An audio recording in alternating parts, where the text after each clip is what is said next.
ఎన్నికలకు ముందు సర్వేల చిత్రాలు మామూలుగా ఉండవు. కొన్ని జాతీయ సర్వేల అంచనాలు పార్లమెంటు స్థానాలని లెక్కేసుకొని ఇప్పుడు ఆంధ్రప్రదేశ్లో 25 పార్లమెంటు స్థానాల్లో ఎన్ని ఎవరికి వస్తాయి అనే దానికి సంబంధించి, అలాగే అసెంబ్లీ స్థానాలు గెలుపు ఎలా ఉంటుందని వాళ్ళు వేసుకునే అంచనా. ఇక ప్రాంతీయ సర్వేలు అయితే పూర్తిగా కంప్లీట్గా లోకల్ సర్వేలు కొన్ని ఉంటాయి. ఇప్పుడు చాలా సర్వేలు వచ్చేసినాయి. నాగన్ సర్వేనో లేదంటే ఆత్మసాక్షి సర్వేనో, తాజాగా రవిప్రకాష్ గారు కూడా ఒక స్టడీ పేరుతో, ఆర్టీవీ స్టడీ పేరుతో ఒక సర్వే చేశారు. వీళ్ళు ఏంటంటే ఖచ్చితంగా ఒక లెక్కలు చెప్పేస్తున్నారు ఎవరికి ఎన్ని స్థానాలు వస్తాయి అనేది. ఇవి నిజంగా గ్రౌండ్ లెవెల్లో జరుగుతున్న సర్వేలైనా, లేదంటే ఊపుని బట్టో, మూడుని బట్టో, ఈ మేనిఫెస్టోలను బట్టో, ఇచ్చే పథకాలను బట్టో, సంక్షేమానికి సంబంధించో దాని మీద ఒక అంచనాలు వేస్తున్నారా? అది నిజంగా రేపొద్దున ఎన్నికల మీద, ఓటర్ల మీద అంతగా ప్రభావితం చూపించే అవకాశం ఉంటుందా? మొన్న మధ్య ప్రశాంత్ కిషోర్ మాట్లాడిన మాటలు ఇవన్నీ కూడా ఖచ్చితంగా అవి కూడా సర్వేల్లోకి వస్తాయి. కాబట్టి ఇది అంశాల మీద చర్చించే ప్రయత్నం చేద్దాం సార్. నిజంగా అంటే మొన్నటి వరకు టైమ్స్లో వరుసగా నాకు తెలిసి 3 సార్లు 4 సార్లు ఒక సర్వే, అంటే అసెంబ్లీ కాకపోయినా పార్లమెంట్ స్థానాలు చెప్పింది. మాక్సిమం వైసీపీ పాజిటివ్గానే ఇచ్చింది, లాస్ట్లో ఏదో కొంచెం తేడా వచ్చింది. అలాగే ఇంకా మిగిలిన జాతీయ స్థాయి సర్వేలు, ఇప్పుడు మొన్న ఆత్మసాక్షి ఏదో 2-3 సార్లు రిలీజ్ చేశారు, వాళ్ళు కూడా సర్వేలు. ఇవి ప్రాక్టికల్గా అంటే ఏపీ మూడ్ అంటే ప్రజల మూడ్డా, మేనిఫెస్టో మూడ్ల ఆధారంగా వీళ్ళు ఆ లెక్కలు బయటపడుతున్నారా? వాస్తవంగా వీళ్ళ శాంప్లింగు వీళ్ళు చేసింది నిజమా కాదనేది ఎవరని చెప్పలేము. కాకపోతే జాతీయ మీడియా సర్వేలో కొంత విశ్వసనీయత ఉంటుంది. ఏదో ఒక ఏజెన్సీలతో టైఅప్ పెట్టుకుంటారు. ఈ ఓటర్ దాంట్లో వైసీపీ ఫెయిల్యూర్ వచ్చింది, యాక్సిస్ దాంట్లో వీటిట్లోనేమో వైసీపీకి ఫేవరబుల్గా వచ్చినాయి. ఇది టైమ్స్ నవ్వు, ఇండియా టుడే, ఇట్లాంటి వాటిలో. ఇండియా టుడే రాజ్దీప్ సర్దేశాయ్ నిన్న ఏం చెప్పాడు, ఎవరు గెలుస్తారని మీకు ఆసక్తి ఉందా ఆంధ్రప్రదేశ్లో? నా అంచనా అయితే కనుక ఆంధ్రలో రూరల్ ఓటరు ఎవరికి వేయబోతున్నారో, మహిళలు ఎవరికి వేయబోతున్నారు ఎక్కువగా, వాళ్ళే గెలవబోతున్నారు అన్నట్టు. మనం కూడా చెప్పచ్చు, రాష్ట్రంలో అత్యధిక ఓట్లు ఎవరికి పడితే వాళ్ళే గెలుస్తారు. అట్లాగే లెక్క ఉంటుంది. కాకపోతే ఒకటేంటంటే సర్వేలకు సంబంధించి ఆ సంస్థ క్రెడిబిలిటీలని పెట్టుబడిగా పెడుతున్నారు. సర్వే వేరు, అంచనా వేరు. రవిప్రకాష్ సర్వే కాదు, అంచనా. స్టడీ అంటే అంచనా. మనం అక్కడ ఉన్న అభ్యర్థిని బట్టి, కానీ చాలా పక్కాగా అభ్యర్థుల పేర్లతో సహా అని చెప్పేశారు. అంతే కదా, పేర్లు ఇప్పుడు మనం ఈనాడు, జ్యోతి, అన్నిట్లో, సాక్షి అన్నిట్లో ఆ రోజున ఎవరెవరు అభ్యర్థుల పేర్లు ఇచ్చారు కదా. మనం సుదీర్ఘకాలం పాటు ఫీల్డ్లో ఉన్నాం కాబట్టి అక్కడ ఉన్నటువంటి అభ్యర్థుల శక్తులు మనకు తెలుసు కాబట్టి, ఆయన సుదీర్ఘకాలం జర్నలిస్ట్గా పనిచేస్తున్నాడు కాబట్టి దాంట్లో వీళ్ళైతే గెలిచేస్తారు ఆ ఏరియాని బట్టి అనేటువంటి ఒక ఫీలింగ్ అయి ఉండొచ్చు. ఎందుకు అంటే స్టడీ వేరు, గ్రౌండ్ లెవెల్లో ఇది వేరు, సర్వే వేరు. ఫర్ ఎగ్జాంపుల్ మీకు బండి సంజయ్ లేకపోతే కనుక రఘునందను, ఈటెల రాజేంద్రు వీళ్ళు పోటీ చేశారు అసెంబ్లీలో. వాళ్ళు ఓడిపోతారని ఎవరు అనుకున్నారు? అది స్టడీ చేసిన వాడు ఎవడైనా సరే అక్కడ ఉన్న నియోజకవర్గం అవతల ఉన్నవాడి కెపాసిటీతో చూస్తే ఖచ్చితంగా వీళ్ళే గెలుస్తారని అంచనా వేసుకున్నారు. ఎక్కడ ఎందుకు? కేసీఆర్, రేవంత్ ఇద్దరూ పోటీ పడితే మూడో వాడైన ఆయన పేరేంటి వెంకటరామరెడ్డి గెలుస్తాడని ఎవరు అనుకున్నారు? అందరూ ఏమనుకుంటారు? కేసీఆర్ గెలుస్తాడని వేసుకుంటారు, రేవంత్ గెలుస్తాడు. వీళ్ళిద్దరు కాకుండా మూడో వ్యక్తి గెలుస్తాడని ఎవరు వేసుకున్నారు అంచనా? అంటే అక్కడ ఏంటి, సాధారణంగా మనం స్టడీ ఏం చేస్తాం, కేసీఆర్ ముందు ఆయన ఎంత, అసలు మూడో వాడిని ఆయన ఎందుకు ఉంటే అలబ్బా అంటాం. లోకేష్ ముందు ఆళ్ళ రామకృష్ణారెడ్డిని ఏం లెక్కేసుకుంటాం అసలు? పవన్ కళ్యాణ్ ముందు గ్రంథిని ఏం లెక్కేసుకుంటాం? పవన్ కళ్యాణ్ ముందు ఆయన పేరేంటి, నాగిరెడ్డిని ఏం లెక్కేసుకుంటాం అసలు? చిరంజీవి ముందు ఉషారాన్ని ఏం లెక్కేసుకుంటాం? కానీ డెమోక్రసీ అనేటువంటి దాంట్లో ఉన్న అద్భుతం అదే. ఎన్టీ రామారావుకి చిత్తరంజన్ దాస్కి ఏమైనా సంబంధం ఉందా? చిత్తరంజన్ దాస్ చేతిలో ఎన్టీ రామారావు ఓడిపోయాడు. అట్లాగే ఉషారాణి చేతుల్లో చిరంజీవి ఓడిపోయాడు. నాగిరెడ్డి, గ్రంథి చేతుల్లో పవన్ కళ్యాణ్ ఓడిపోయారు. అలాగే ఇప్పుడు కేసీఆర్, రేవంత్ ఇద్దరు ఓడిపోయారు. ముఖ్యమంత్రి, మాజీ ముఖ్యమంత్రి ఇద్దరు ఓడిపోయినటువంటి సందర్భం. కాబట్టి డెమోక్రసీలో స్టడీస్ అనేటువంటిది మన అవగాహన మీద మనం సొంత అంచనా. Survey is different. సర్వే అనేటువంటిది గ్రౌండ్ లెవెల్లో 10 సెక్షన్స్లో తీయాలి. నేను చేయించిన రోజుల్లో చేసింది అయితే, నేను ఒక్కొక్క నియోజకవర్గంలో మండలంకి ఒక 100 కాగితాలు పంపించేవాడిని ముందే. ఎవరి దగ్గర తీయాలి అంటే ప్రతి మండలంలో కూడా ఇప్పుడు 100 పేపర్లని 10 కింద డివైడ్ చేయమనేవాడిని. అందులో ఆటో డ్రైవర్లు, క్యాబ్ డ్రైవర్లు, రోడ్ల మీద తిరిగేటటువంటి వాళ్ళు ఓ 10 మంది, common people main. Common people, మహిళలు ఒక 10 మంది, ఏది పాచి పని చేసేవాళ్ళు లేకపోతే షాపులో గుమస్తాలుగా పనిచేసేవాళ్ళు అట్లాంటి వాళ్ళు ఒక 10 మంది, మధ్య తరగతి మహిళలు ఒక 10 మంది, అట్లాగే ఉద్యోగాలు చేసి ప్రైవేట్ ఉద్యోగాలు చేసే మగాళ్ళు ఒక 10 మంది, ప్రభుత్వ ఉద్యోగాలు చేసే వాళ్ళు ఒక 10 మంది, అట్లాగే ఈ ఎబో మిడిల్ క్లాస్ ఒక 10 మంది, కొంచెం రిచ్ రెస్టారెంట్లు అట్లాంటి చోటకెళ్ళి ఓ 10 మందితో మాట్లాడండి. ఇట్లాగా 10 సెక్షన్స్ తీసినప్పుడు వాళ్ళ అభిప్రాయాలు మనం ఇచ్చే క్వశ్చనీర్ని బట్టి ఉంటుంది, దాంట్లో మ్యాక్సిమం కరెక్ట్ అవుతుంది. ఇప్పుడు అట్లా జరుగుతున్నాయి అంటే పబ్లిక్లో మార్పు వచ్చింది, ఓపెన్ అవ్వట్లా. వాళ్ళు అడిగేవాడి ఆలోచనని బట్టి లేదా వాడి సంస్థ పేరుని బట్టి వాడెవడో వీళ్ళు గెస్ట్ చేసేస్తున్నారు. చదువుకున్నవాడు, చదువు రానటువంటి వాడేమో వీళ్ళ మైండ్ సెట్ను బట్టి గెస్ట్ చేస్తున్నాడు, చేసి వీళ్ళు ఏం కోరుకుంటున్నారు అది చెప్తున్నాడు. రెండవది ఏది తనకు వచ్చే ప్రయోజనం? ఇప్పుడు సర్వే చేస్తే అడిగామని డబ్బులు ఇస్తాం మనం, ఇవ్వం కదా. కాబట్టి ఏదో ఒకటి చేసుకోపో అన్నట్టు చేస్తున్నారు. వీళ్ళు కూడా సర్వే చేసే వ్యక్తుల క్రెడిబిలిటీ కూడా ఉండాలి. ఇప్పుడు కొంతమంది ఏం చేస్తారంటే వీళ్ళే అవతలోడి పేరు అది కనుక్కుని నెంబర్ కనుక్కునేసి వీళ్ళు కొట్టేసుకుంటారు టిక్కులు. నేను అప్పుడు ఫస్ట్ ట్రిప్ అది డౌట్ వచ్చి నాకు సెకండ్ ట్రిప్ సర్వే చేయించినప్పుడు ఏం చేశానంటే వాళ్ళతో సంతకం కూడా పెట్టించాలి, అది వాళ్ళ ఫోన్ నెంబర్ కూడా తీసుకోవాలి. నేను మళ్ళీ క్రాస్ వెరిఫికేషన్ 10-15 మంది చేయించేవాడిని. అప్పుడు కరెక్ట్గా వచ్చినాయి. 2014లో తెలుగుదేశం గెలుస్తుంది అని నేను చెప్పగలిగే సర్వేలో. ఎందుకంటే నేను అప్పుడు జెమినీలో చేయించిన సర్వే. ఈవెన్ ఎండి గారు కూడా భయపడ్డారు, లేదా అక్కడ జగన్కి అనుకూలంగా ఉన్నది గ్రౌండ్లో చూస్తుంటాను. ఫస్ట్ కదా స్టార్టింగ్ కదా ఉంటుంది అనుకున్నా. అది లేదు, నాకేమో అప్పటికి మనం చేయించింది ఫీల్డ్ సర్వే. ఈవెన్ వైసీపీ వాళ్ళు ఎవరు ఒప్పుకోలేదు, టీడీపీ వాళ్ళు కూడా నమ్మలా గెలుస్తారని చెప్పి ఆ రోజున. అట్లాగా మనం 2019లో మనం చేయించలేకపోయాం, కంపెనీ అందుకు ఆర్థికంగా పెట్టడానికి సిద్ధంగా లేకపోవడం వల్ల చేయించలేకపోయాం. ఇప్పుడు మనం అసలు అలాంటి ఆలోచన లేదు.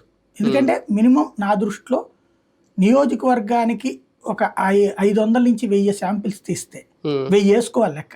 నియోజకవర్గానికి 175 × 1000 అక్కడ దగ్గరగా 17,500 ఇంటూ 250 రూపాయలు ఖర్చు పెట్టాలి.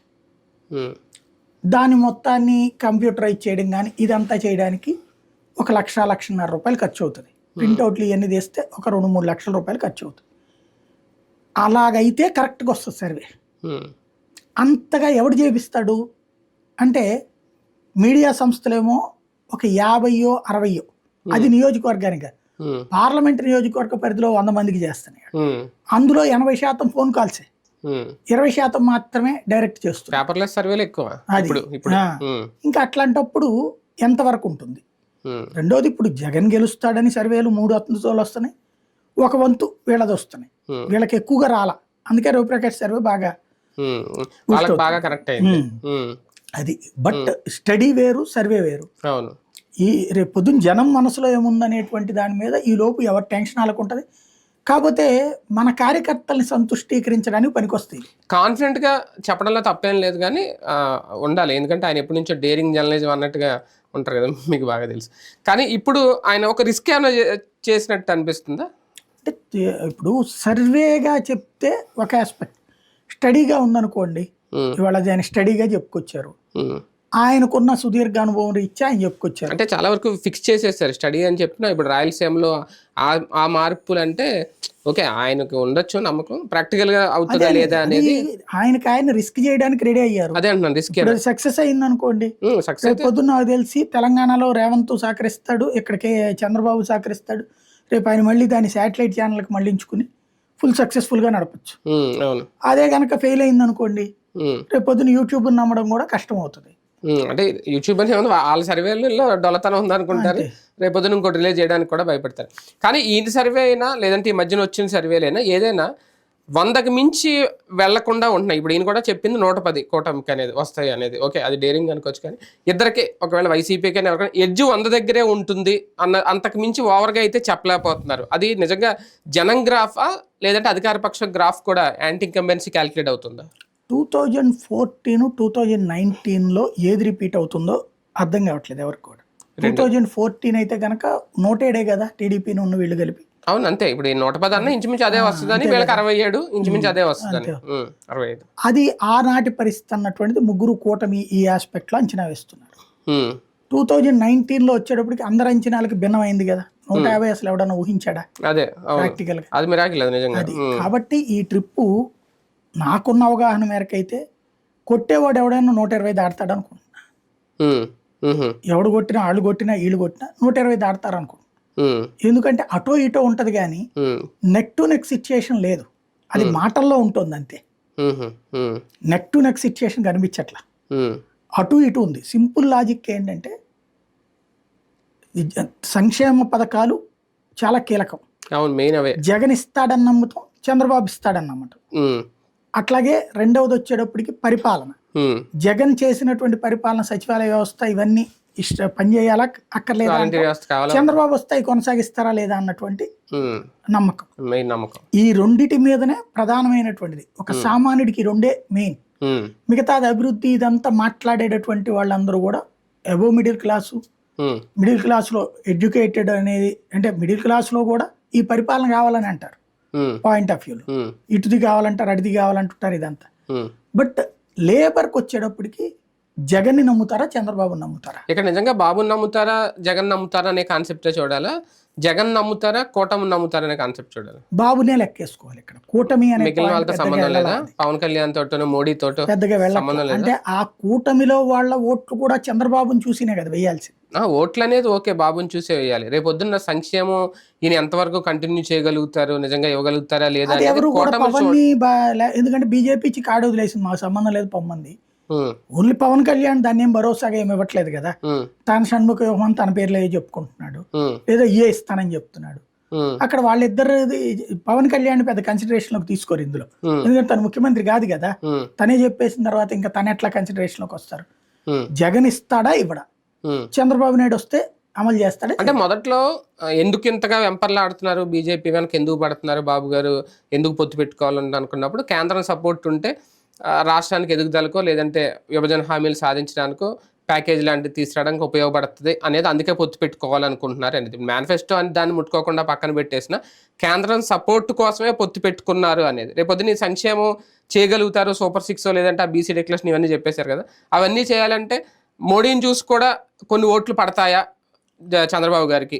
మోడీ కానీ మోడీ అభిమానులు ఎవడు కూడా ఆ ఎజెండా బేసిస్ మీద ఓటేయరు. మోడీని చూసి ఓటేస్తారు, ఆ మేనిఫెస్టోని చూసి ఓటేయరు. మోడీ అభిమానులు ఎవరు కూడా చంద్రబాబు మేనిఫెస్టోని చూసి ఓటేయరు. రెండో పాయింట్ ఏంటంటే చంద్రబాబు నాయుడు చెప్తున్నటువంటిది తనకి తెలుసు. సంక్షేమ పథకాలు ఇదేం కేంద్రం నుంచి 10 బేసులు ఇవ్వరు, వాళ్ళకే. వాళ్ళు ఇచ్చే రైతు బంధు 6,000 రైతులకి ఇచ్చేది 6,000 రూపాయలు. తర్వాత అదే పిఎం కిసాన్ కదా దాని పేరు. అట్లాగే ఇళ్ళుకి డబ్బులు 1,80,000 వాళ్ళు ఇచ్చేది అంతే. ఇతని కోసం ఏమి ఏం మార్చరు. మిగతా అన్ని మొత్తం ఈయనే చేసుకోవాలి అంతే. అది పబ్లిక్ కి తెలుసు, ఆయనకి తెలుసు. ఈయన కేంద్రంతో పొత్తు పెట్టుకున్నటువంటి బీజేపీతో పొత్తు పెట్టుకున్న కారణం వల్ల ఒకటే, ఎలక్షన్స్ టైంలో పోల్ మేనేజ్మెంట్ కి జగన్ అయితే గనక చెయ్యనియడు మనల్ని అన్నటువంటి ఉద్దేశంతో చేశారు, అంత మించి ఇంకేం లేదు. ఒక రకంగా అంటే జగన్మోహన్ రెడ్డి గారి సంక్షేమం పథకాలు లేదంటే ఈయన కొత్తగా వచ్చిన మేనిఫెస్టో తర్వాత ఈయన గ్రాఫ్ ఏమన్నా ఈ సర్వేలు చూస్తుంటే తగ్గుతుంది అనిపిస్తుందా జగన్ గ్రాఫ్? తెలుగుదేశం వాళ్ళ దాంట్లో చూస్తే జగన్ గ్రాఫ్ తగ్గిపోయింది, వైసీపీ వాళ్ళ దాంట్లో చూస్తే చంద్రబాబు గ్రాఫ్. ఆయన కన్నా ఈయన ఎక్కువ సంక్షేమం ఇచ్చాడు కాబట్టి అది చూసే తగ్గలేదు. అది తగ్గిపోవడం వాళ్ళ మీడియాలో తప్పించి రియల్ గా ఏంటి అనేటువంటిది జనం మైండ్ సెట్ ఎవడు అందరికీ తెలుసు మనసులో. కానీ ఎవడు ఇప్పుడు ఏం మాట్లాడు, ఎవరికి అనుకూలంగా వాళ్ళే మాట్లాడతారు. బేసిక్ గా రేపు పొద్దున చంద్రబాబు నాయుడు ఇవి ఇస్తాడు ఇంతకంటే ఎక్కువ నమ్మితే అతనికి వేస్తారు. అట్లాగా కరెక్ట్ అనుకుని ఉంటే వాళ్ళు ఇప్పుడు ఈ ల్యాండ్ టైటిలింగ్ లాంటి భయాలు పెట్టక్కర్లా, రౌడీ పాలనని భయాలు పెట్టక్కర్లా. అవి ఆశించినంతగా జనం నమ్మట్లేదనినే కదా ఇక్కడికి వస్తుంది. అదే కదా.